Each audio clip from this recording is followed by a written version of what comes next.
Estamos aqui na sala, ponto de socorro, olha, entrando enchente pra dentro. Tem como, cara, é muita chuva, muita água. Começou com ele. Só como é que chove. Nós estamos aqui no ponto de socorro. Estamos aqui no ponto de socorro agora. Vamos corre, corre, tudo quanto é lá.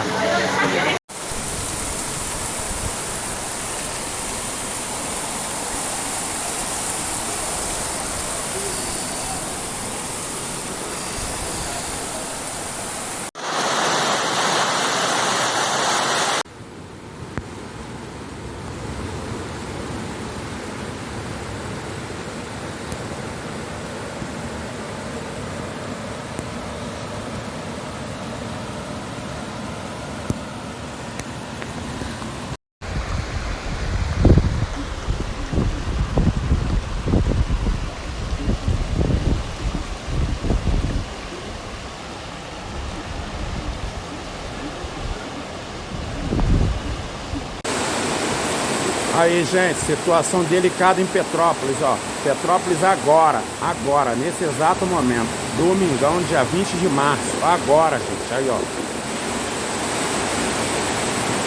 Aqui na comunidade onde minha mãe mora. Centro da cidade. Isso é agora, gente, ó.